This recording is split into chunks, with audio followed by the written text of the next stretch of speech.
Nike, կամ ինչպես մենք հայերս ենք սիրում ասել, Nike, առաջատար անուն սպորտային բրենդների աշխարհում։ Նա մուտք գործեց եւ գրավեց շուկան այն պահին, երբ Adidas-ը եւ New Balance-ը արդեն իսկ հաստատված առաջատարներ էին։ Ի տարբերություն մրցակիցների, Nike-ն առաջարկեց ոչ միայն բարձրորակ սպորտային կոշիկներ, այլև գաղափար, դարձնելով սպորտը մշակույթի, ինքնաարտահայտման եւ հաղթանակի անբաժան մասը։ Որտեղից եւ ինչպես սկսվեց այս պատմությունը, կբացահայտենք հենց հիմա։ Իսկ դու բաժանորդագրվիր իմ ալիքին, որպեսզի բաց չթողնես հետագա անդրադարձները։ Nike բրենդը հիմնադրվել է 1964 թվականին Bill Bowerman-ի, թեթև ատլետիկայի մարզչի եւ Phil Knight-ի, նրա աշակերտի եւ միջին հրավորության վազորդի կողմից։ Նրանց միավորում էին սերը սպորտի հանդեպ եւ համոզվածությունը, որ մարզիկները արժանի են թեթև եւ բարձր կատարողականությամբ մարզակոշիկների։ Ստենֆորդում իր գիտական աշխատանքի շրջանակներում Phil Knight-ը վերլուծում էր, թե ինչպես կարող են Ճապոնիայից արտահանված որակյալ եւ մատչելի մարզակոշիկները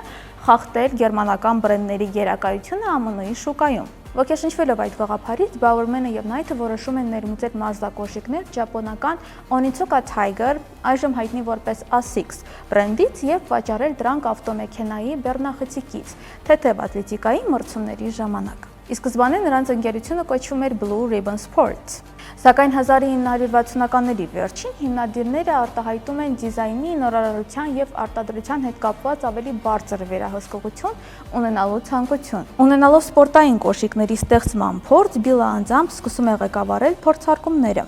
Արդյունքում ստեղծվում է Cortez կոչվող մոդելը, թեթև եւ դիմացկուն տարբերակ վազորդների համար։ Քանի որ BRS-ը սերտորեն կապված էր եւ ասոցացվում էր Onitsuka բրենդի հետ, սեփական արտադրության առաջին մարզակոշիկները վաճառելու համար կազմակերպությանը անհրաժեշտ էր բրենդի նորանուն։ Եվ կազմակերպության առաջին աշխատակիցներից մեկը առաջարկեց հույն հաղթանակի աստվածուհի Nike-ի անունը։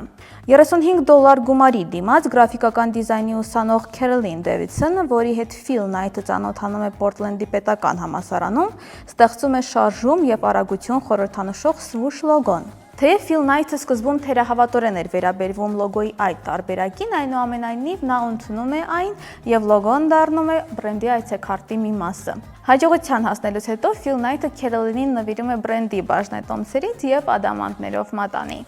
Nike պատմության մեջ կարևորագույն նորամուծությունն էր Waffle Trainer կամ Moon Shoes կոչվող մարզակոշիկները։ Նպատակ ունենալով ստեղծել նոր ներբան, Bill Bowerman-ը անկիտակցաբար ուշադրություն է դարձնում իր կնոջ կողմից օգտագործվող վաֆլի պատրաստող սարքին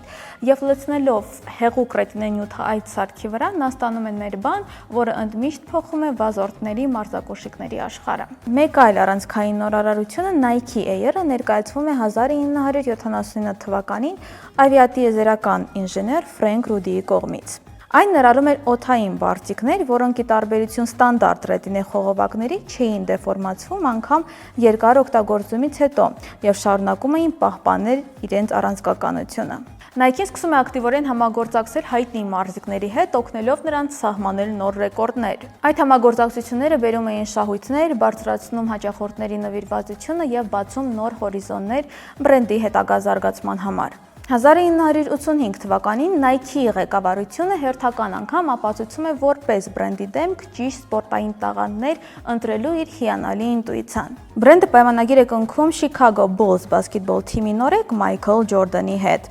Նոր Air Jordan կոշիկները առաջացնում են իսկական խառնաշփոթ նույնիսկ նախքան պաշտոնական վաճառքի մեկնարկը։ Խանութների առջև ձևավորված հերթերը թվում էին անվերջ։ Խորհրդանշական էր այն, որ Ջորդանին բերման են ենթարկում NBA խաղերում սև-կարմիր Nike կոշիկներով խաղալու համար։ Այդ ժամանակ բասկետբոլիստները կրում էին սպիտակ Converse կոշիկներ, ու Nike Jordan-ները շատ խիստ տարբերվում էին իրենցից։ NBA-ի կոմիսարները Մայքլին տուգանում են $1000 չափով եւ արգելում նրան կրել այդ մարզակոշիկները հետագա խաղերի ընթացքում։ Nike ընկերությունը որոշում է օգտվել այս հիանալի հնարավորությունից։ Բրենդը հոգում է Ջորդանի հետագա տուգանքները, սակայն պահանջելով, որ նա շարունակի կրել այդ սև կարմիր կոշիկները հետագա խաղերի ընթացքում։ Nike-ի հայտնի Just Do It սլոգանը ներկայացվում է 1988 թվականին եւ կարճ ժամանակահատվածում դառնում աշխարհի ամենահայտնի եւ մարքեթինգային տեսանկյունից հզոր սլոգաններից մեկը։ Այն ոգեշնչված էր սպանության համար մահապատժի ենթարկված Գարի Գելմորի վերջին խոսքերից՝